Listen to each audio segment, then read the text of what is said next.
Pinupuri ikaw, Yahweh, nitong aking kaluluwa, ikaw, Yahweh, na aking Diyos, kay dakila mong talaga.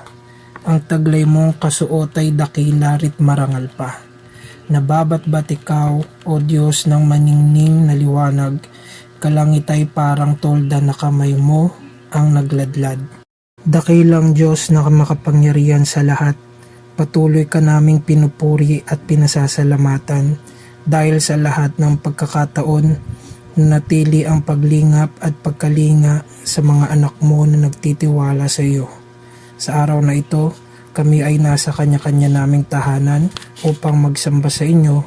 Loob-obin mo, dakilang Diyos, na puspusin mo ang kapangyarihan ng iyong banal na Espiritu ang bawat isa upang ikaw ay mabigyan ng karangalan at kaluwalhatian. Patuloy mo pagpalain ang bawat isa sa pangalan ni Jesus. Amen.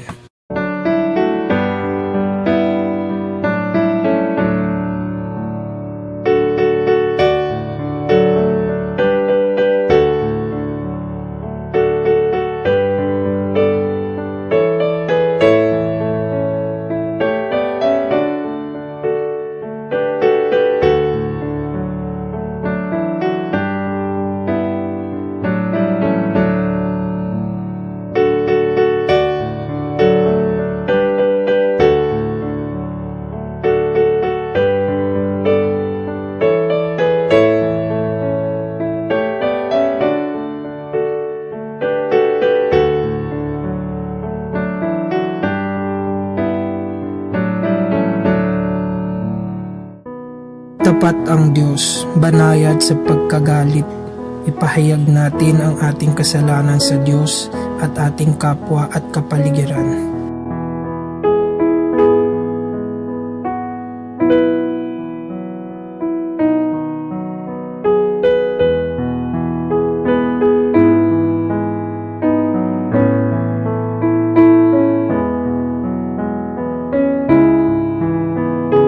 Nais mo sa aki isang pusong tapat, puspusin mo ako ng dunong mong wagas. Ako'y linisin, sala ko'y hugasan, at ako'y puputik ng lubus-lubusan.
Muli aming Diyos, kami po ay nagbabalik ng pasasalamat sa pagkakataong ito at kinikilala namin, Panginoon, ang iyong kadakilaan. Salamat, Panginoong Diyos, sapagkat kayo po ang aming Diyos na makapangyarihan sa lahat. Ang Diyos na aming pumapagkakatiwalaan. Ang Diyos na kasama namin sa mapaghamon at nagbabagong panahon. Salamat, O Diyos, sa iyong katapatan. Kaya patuloy sa amin pong pananambahan ay tanggapin niyo nawa ang aming pagsamba, ang aming pagpupuri na makapagbigay ng kaluwalhatian sa iyong pangalan. Salamat, Panginoon, sa mga araw na lumipas, sa mga panahon na hindi niyo po kami pinapabayaan kailanman. Maaring dumaranas ng mga pagsubok, ng mga hamon, pero hindi namin naramdaman na kami iyong pinapabayaan. Kaya salamat, Panginoon, sa iyong kabutihan sa aming buhay. Kaya patuloy po kami nagpapasalamat maging sa aming mga kapatid na magdiriwang ng kanilang kaarawan, kay Tatay Rolando Bigueras, kay Lorraine Cilia, at Yulex Almeida. Pagpalain niyo po, Panginoon, ang buhay ng mga kapatid naming ito, maging ang kanilang pamilya, sa pagdiriwang ng kanilang kaarawan. Taglayin nawa po nila ang kalakasan, ang iyong dakilang pagpapala, Panginoon. At higit sa lahat, makita po nila na ang buhay ay isa pong magandang regalo at biyaya na mula sa iyo. Ganon din, O Diyos, ang amin pong panalangin sa amin pong mga kapatid na magdiriwang ng anibersaryo ng kanilang kasal, kay Kuya Ber at Ate Alma Dizon, kay Kuya June at Architect Cruz, kay Tatay Ben at Nanay Maria Barata. Salamat, O Diyos, sa mahalagang araw na ito na kanila pong ipagpapasalamat, ang araw ng kanilang pag-iisang dibdib. Salamat, O Diyos, sa mga hamon, sa mga pagsubok na naranasan po nila, hindi lamang bilang mag-asawa, kundi bilang isang pamilya. Gawaran mo sila, O Diyos, ng kalakasan, gawaran mo sila, O Diyos, ng pagpapala, at patuloy na kayo ang manguna sa kanilang buhay o sa kanilang pamilya. Ganon din, O Diyos, ang aming panalangin patuloy sa aming mga kapatid na naghahanap buhay sa ibang bansa. Ingatan mo sila, samahan, Panginoon, at sa panahon na sila ay nalulungkot, sa panahon na sila ay nakakaramdam ng matinding pagod, nawa ang iyong paglingap, ang iyong kalakasan ay kanila pong maramdaman. Ingatan mo sila, O Diyos, lalo na sa mga panahong ito. Dalangin din namin, Panginoon, maging sa aming mga kapatid na meron pong mga naramdaman sa kanilang katawan, anuman pong karamdaman ito, sa iyo po namin ipinagkakatiwala. Dalangin din namin hindi lamang ang aming pisikal na pangangatawan ang mabigyan ng kalakasan, maging ang kabuuan ng aming pagkatao. Dalangin din namin, O Diyos, ang aming pong iglesia, lalo na sa panahon ito ay apektado ang mga gawain po namin. Dalangin namin, Lord, ang mga online ministry, ang amin pong worship service, ang amin pong Bible study at prayer meeting online. Dalangin namin, Panginoon, na sa pamagitan ng mga gawaing ito o ng mga ministering ito, O Diyos, ay patuloy na maranasan po namin ang iyong kalapitan.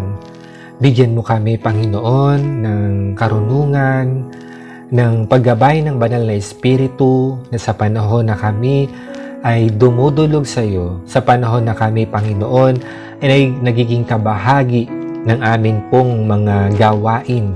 Dalangin namin, O Diyos, ang iyong banal na presensya, ang iyong banal na Espiritu, ang siyang aming maranasan.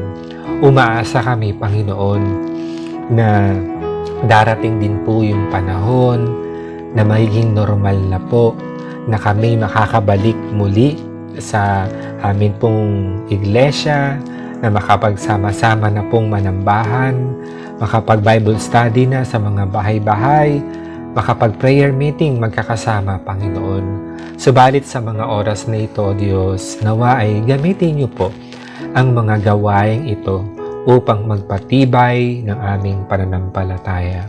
Pagpalain niyo po, O Diyos, ang minamahal na GCCP Green Breeze. Sa iyo po namin pinagkakatiwala mula sa amin pong mga simpleng pangangailangan hanggang sa mas malaki, Panginoon. Hindi kami nag-aalala sapagkat ang Diyos na aming pinaglilingkuran at pinagkakatiwalaan ay Diyos na mayaman, Diyos na puno ng pagpapala. Kaya patuloy kaming umaasa na kayo ang aming kasama sa amin pong paglilingkod at sa amin pong pananampalataya. Patuloy kaming dumadalangin, O Diyos, sa kabuuan na aming nararanasan pa din ang COVID-19 sa buong mundo. Sa iyo namin, Lord, hinihiling na kami ay alalayan, tulungan, Panginoon, lalo na ang mga tao na directly affected or infected, Panginoon. Nawa ay ang kagalingan, ang kalakasan na nagmumula sa iyo, ang iyong provision, O Diyos, ay maranasan po ng mga tao. Alam namin, Panginoon, na nalalaman niyo po ang aming nararanasan at kayo nawa ang magbigay ng kalinga. Kayo nawa ang magbigay ng saklolo sa mga tao, Panginoon, na apektado ng coronavirus. At dalangin din namin, ingatan mo po ang iyong mga ginagamit, ang aming mga frontliners, ang mga doctors, mga nurses, ang amin pong mga health workers, maging sa mga peace and order, ang mga police officers, Panginoon, military personnel. Ganoon din, Lord, dalangin din namin ang bawat barangay, ang bawat bayan, Panginoon, ang mga namumuno ay patuloy na sila po'y alalayan niyo po at bigyan niyo din po ng lalo pang karunungan kung paano po ba mapapagbuti pa ang kanilang tungkulin na maabot ang mga nasasakupan po nila. At maging sila man, O Diyos, sa iyong pakaingatan.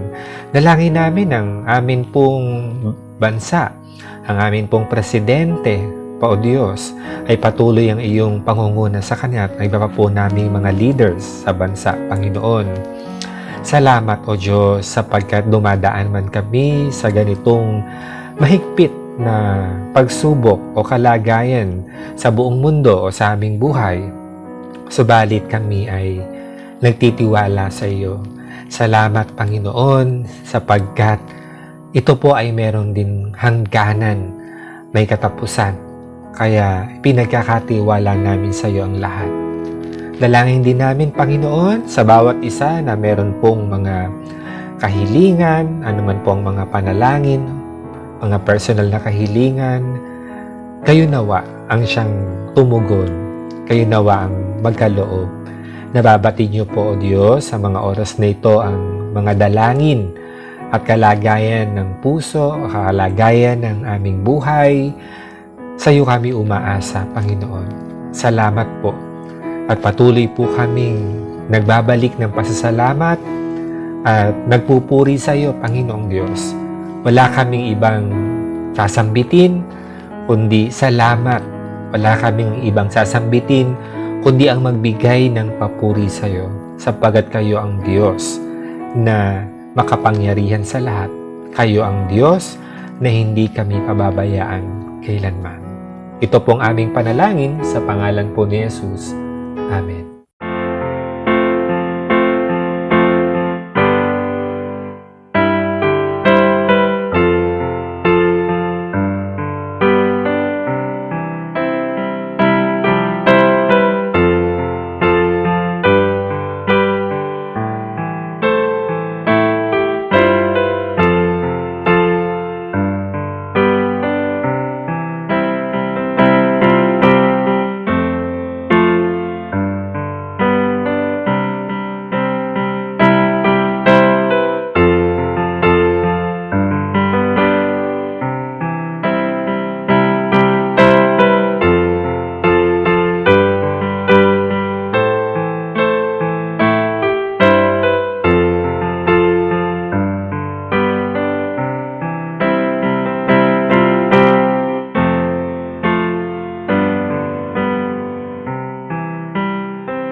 Kaya nga, hindi nakakatulang maparusahan ang mga nakipag-isa kay Kristo Jesus.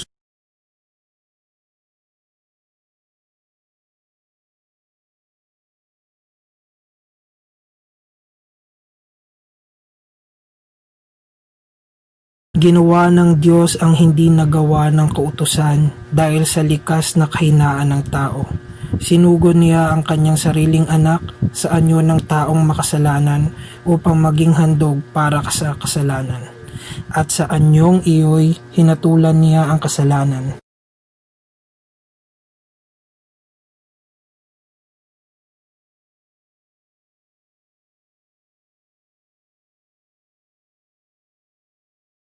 Sapagkat ang mga namumuhay ayon sa hilig ng laman ay nakukumaling sa mga bagay na ukol sa laman.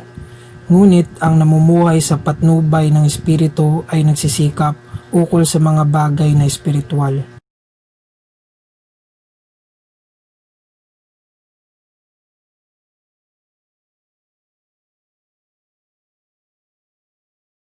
Sapagkat kalaban ng Diyos ang sinumang nakukumaling sa mga bagay ukol sa laman, hindi siya sumusunod sa kautusan ng Diyos, at hindi niya kayang sumunod.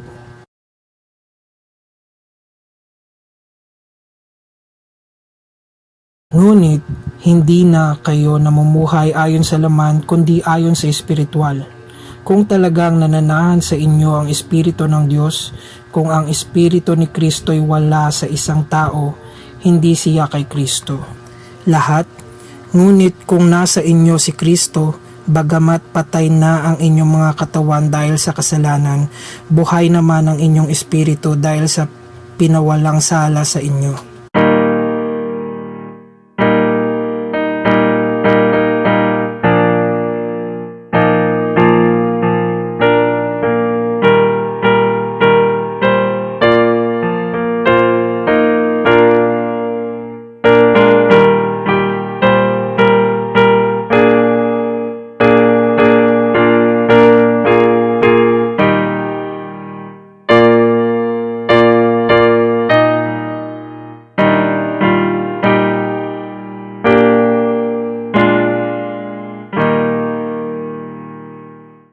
Bilang pagbasa sa ating pong pagbubulayan, atin pong buksan ang Biblia sa Aklat ni Mateo, Kabanata 13, talata 1 hanggang 9. Noong ding araw na iyon, si Jesus ay lumabas ng bahay at naupo sa tabi ng lawa.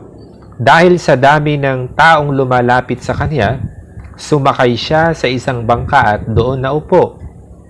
Tumayo naman sa dalampasigan ng mga tao, at sila'y tinuruan niya ng maraming bagay sa pamamagitan ng mga talinghaga. Ganito ang sinabi niya, may isang magsasakang lumabas upang maghasik. Sa kanyang paghasik ay may mga binhing nalaglag sa tabi ng daan. Dumating ang mga ibon at tinuka ang mga iyon. May mga binhi namang nalaglag sa mabatong lupa. Dahil manipis lang ang lupa roon, sumibol agad ang mga binhi, ngunit natuyo agad ang mga ito. Nang mabilad sa matinding init ng araw, palibhasa'y mababaw ang ugat. May mga binhi namang nalaglag sa may matitinik na halaman. Lumago ang mga halamang matitinik at sinakal ng mga ito ang mga binhing tumubo doon. Ngunit ang mga binhing nahasik sa matatabang lupa ay namunga, may tig-100, may tig-60, at may tig-30. Makinig ang may pandinig. Ang Diyos ang nagpala sa pagkabasa at pagkarinig ng mabuting balita.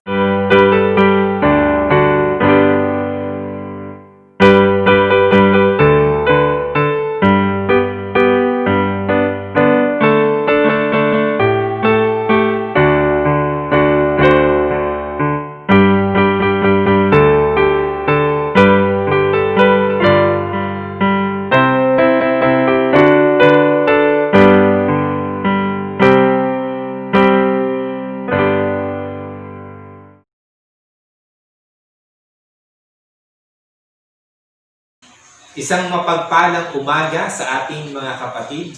Magtanim ay di biro.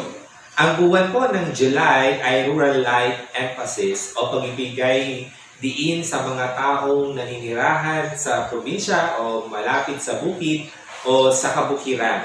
Isa po sa pangunahing hanap buhay ng mga tao po na nasa rural areas ay ang pagtatanim. Sa panahon ito, mukhang hindi lamang po ang mga nakatira sa probinsya o malapit sa bukid ang na-enganyong magtanim.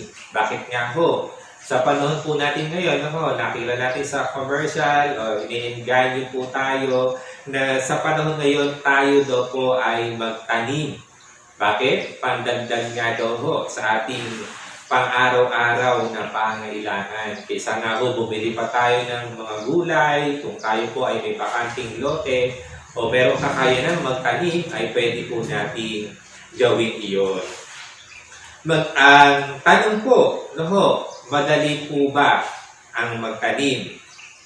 Siguro po sa mga pinagkalooban na talagang magaling at marunong magtanim, ito po ay sisiw lang. Ano ba tawag doon? Yung mga green thumb ba? Yan. Pero ito po ay isang malaking hamon sa mga nagnanais na matuto o nagnanais na makapagtanim. Kaya po ang ating tema sa umagang ito ay magtanim ay di biro. Tayo po muna ay manalangin. Aming Diyos, patuloy mo po kaming samahan at biyayaan ng karunungan sa pag-unawa ng iyong banal na salita. Amen.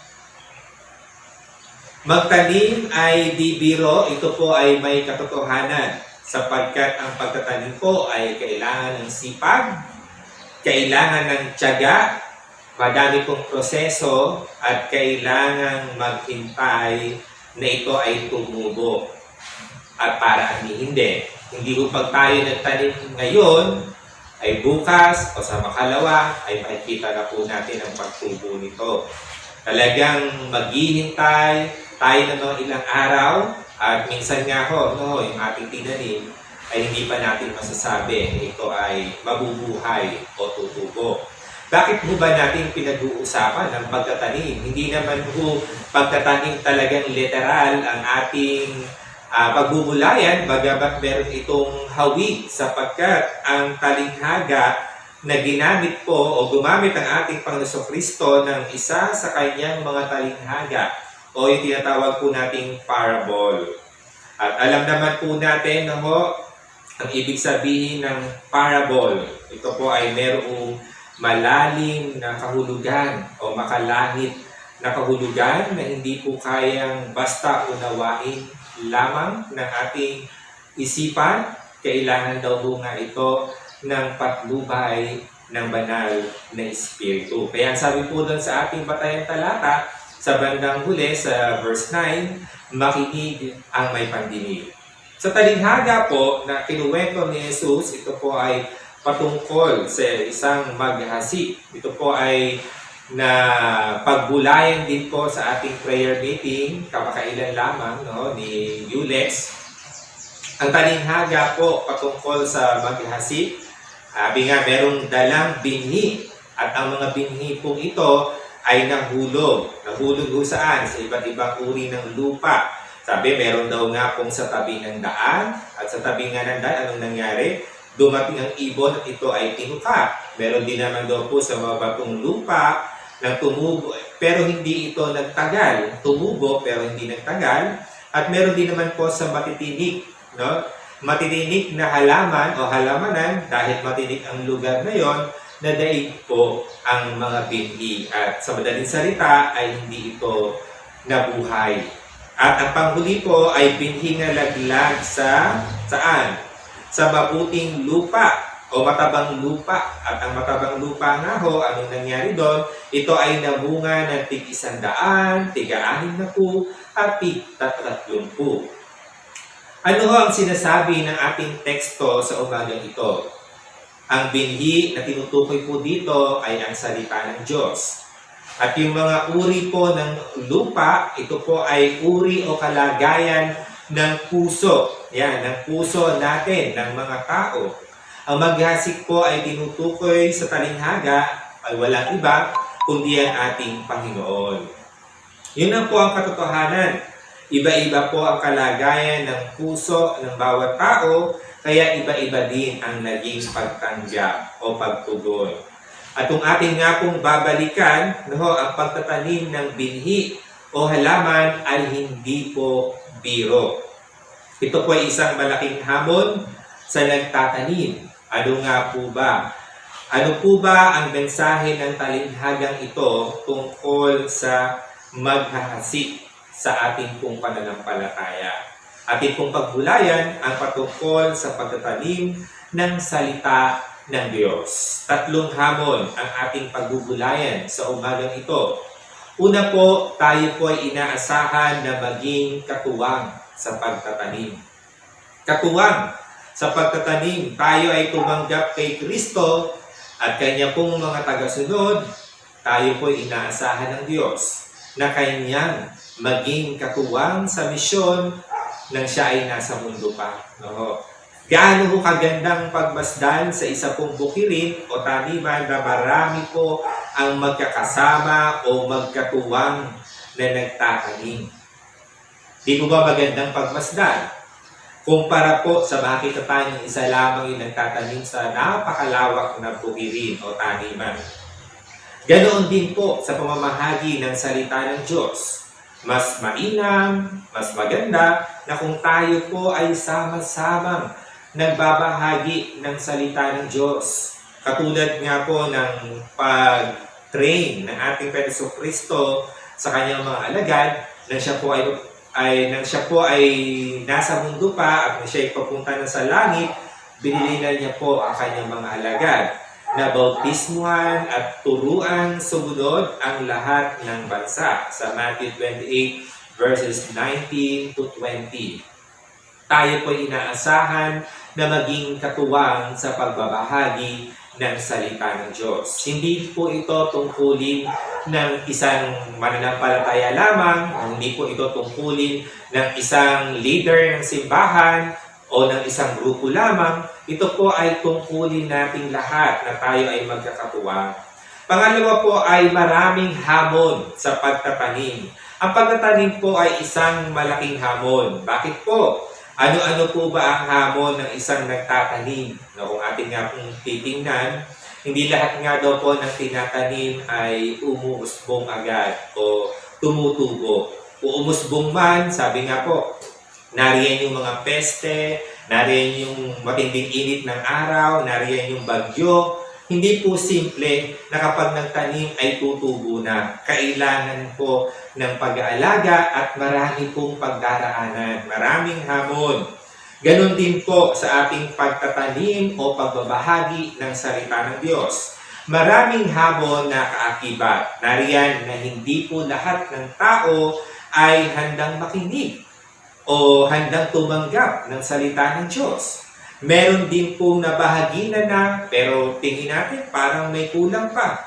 Katulad nga po ng mga alagad ng ating Panginoong Kristo, mga disipulo, maging si Apostol Pablo, ay marami po silang pinaharap upang mapalaganap ang mabuting balita. Bakit po? Dumating po sila sa punto na maging ang sarili nila pong buhay ay nalagay sa alanganin. Ang malaking tanong, mga kapatid, sila po ba ay sumuko? Sila po ba ay tumigil? Sila po ba ay huminto? Hindi po. Nagpatuloy pa din po ang mga alagad, maging si Apostol Pablo, na sila ay magbahagi ng mabuting balita. Sapagkat handa sila sa mga hamon na ito at alam po nila yung kanilang goal o yung kanilang layunin. Na maibahagi ang mabuting balita. Hindi po sila nadala ng anumang mga hamon. Kaya nga sabi sa awitin, no turning back, no turning back. Kaya ito din po ay hamon sa atin na magpatuloy, na magbahagi ng salita ng Diyos. May pagkakataon po ba na tayo mga kapatid ay nawawalan na ng loob sa pagbabahagi ng salita ng Diyos? O minsan ay nakukulangan tayo ng sipag, o minsan nakikita natin na tila ba walang bunga, At ano po ang ating gawin? Dapat gawin. Ito po ang pangatlong puntos. Wala po sa ating mga kamay ang paglago. Sa literal nga pong pagtatanim, hindi lang daw po nakasalalay sa nagtatanim ang paglago ng kanyang tinanim. Bakit? Kailangan niya po una-una, kailangan niya ng magandang lupa. Kailangan niya ng abono. Kailangan ng tamang tubig. Hindi pwedeng hindi didiligan ng tanim. Hindi naman diniligan na. O hindi rin pwede ang sobrang init ng araw. Katamtamang init ng araw. Pero sa lahat ng ito, hindi lamang nga po nakasalalay sa nagtatanim ang paglago. At wala din po sa ating mga kamay ang paglago ng ating tinanim na salita ng Diyos. Tayo po ay instrumento lamang. Ang Diyos po ang siyang magpapatubo.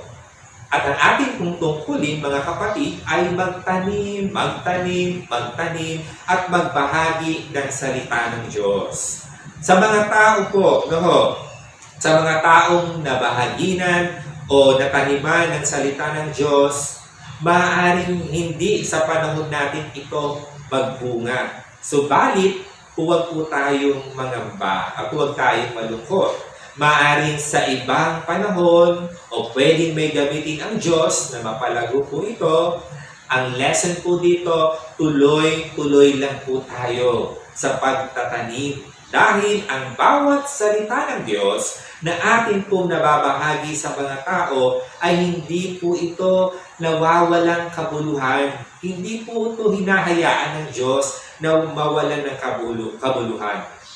Maaaring isipin natin o mararamdaman natin na di po nagbunga ang ating pong pagbabahagi ng salita ng Diyos, subalit, ating pakaisipin na ang Diyos ang siyang makapangyarihan na magpapabunga at magpapalago nito.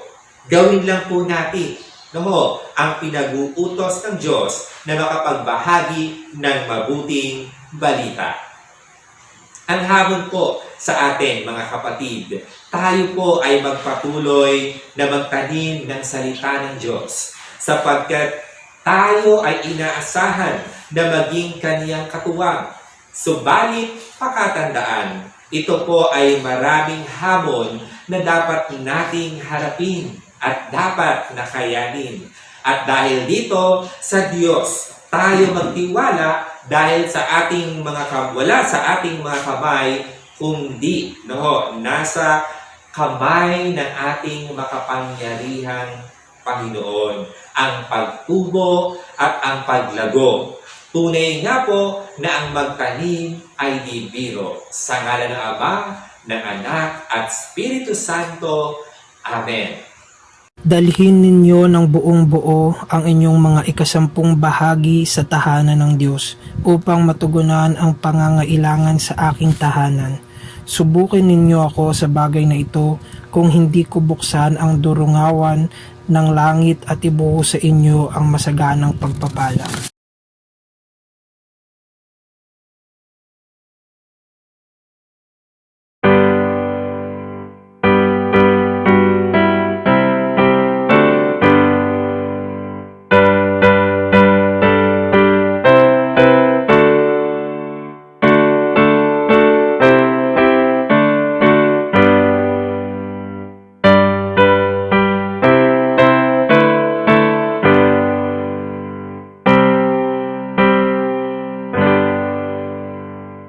Dakilang Diyos, nandito po ang aming mga handog at ikapo. Loobin mo po na basbasan ng mga ito upang maging kapaki-pakinabang sa gawain ng aming iglesia. Pagpalain mo po ang bawat isa sa pangalan ni Jesus. Amen. Sumasampalataya kami na ang Diyos ay kumikilos upang gawing isang bagong nilalang kay Kristo ang bawat tao at ang buong daigdig na maging kanyang kaharian kung saan ang pag-ibig, katarungan at kapayapaan ay nagahari. Ang kaharian ng Diyos ay naroroon kung saan ang pananampalataya kay Kristo Jesus ay ibinabahagi, ang pagpapagaling ay ibinibigay sa mga may sakit, Ang pagkain ay binibigay sa nagugutom, ang liwanag ay ibinibigay sa mga bulag, at ang kalayaan ay binibigay sa mga bilanggo at inaapi.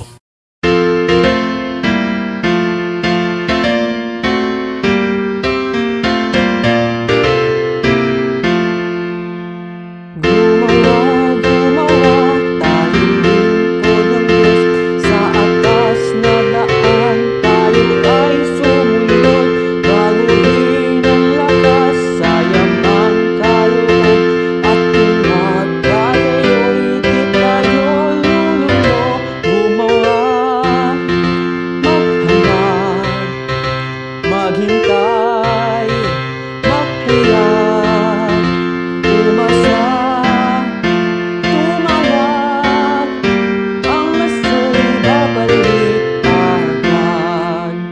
Gumawa, isang ipakain, kabuhay ang tinapay sa dumarating. Ang may mga damdam kay Jesus ay dalhin sa pag-ibig niya, siya ay kakaling. Gumawa, maghanap, maghintay, magpuyat, umasa, tumawag, ang naso'y babalik agad. Gumawa, ang lakas ay hindi, ang hari ng sama ay upang masupit. Ihatid na bigat ang naagaw natin, sa harap ng Ama natin mahabain. Gumawa, maghanap, maghintay, magpuyat, umasa, tumawag, ang naso'y babalik agad. Salamat Panginoon sa iyong mensahe. Salamat sa umagang ito, sa iyong pagsama sa amin upang kami ay sama-samang sumamba sa aming mga tahanan. Salamat o Diyos, sapagkat patuloy mo po kaming binibigyan ng kalakasan sa pamagitan ng amin pong pagsamba at pagbubulay ng iyong banal na salita. Salamat Panginoon, sapagkat ang iyong salita ay makapangyarihan sa aming buhay. Ito po Panginoon ay gumagawa at kumikilos. Kaya ang aming panalangin o Diyos, kami po ay na nakakilala sa iyo ay gamitin mo upang patuloy na makapagtanim, upang patuloy na makapagbahagi ng mabuting balita sa maraming tao at sa iba't ibang pagkakataon. Kami, Panginoon, ay samahan mo po na hindi kami hihinto, na hindi kami manghihinawa, at sa iyo nakasalalay, O Diyos, ang paglago ng iyong salita na amin pong maibabahagi sa sinuman. Kami ay iyong mga instrumento. Salamat, Panginoong Diyos, kaya sa pagkakataong ito ay muli kaming humihiling at humihingi sa iyo ng pagpapala. Samahan mo kami sa panibagong linggo o mga araw na amin pong haharapin, at patuloy nawa namin pong magampanan ang iyong nais na ipagawa sa aming buhay, sa amin sa bawat isa. Ito pong aming panalangin ng may pagtitiwala at may pagpapasalamat sa pangalan po ni Jesus. Pagpalain ka nawa at ingatan ni Yahweh, kahabagan ka nawa at subaybayan, lingapin ka nawa at bigyan ng kapayapaan ni Yahweh. Amen.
umaga sa ating lahat. Sa Diyos ang papuri.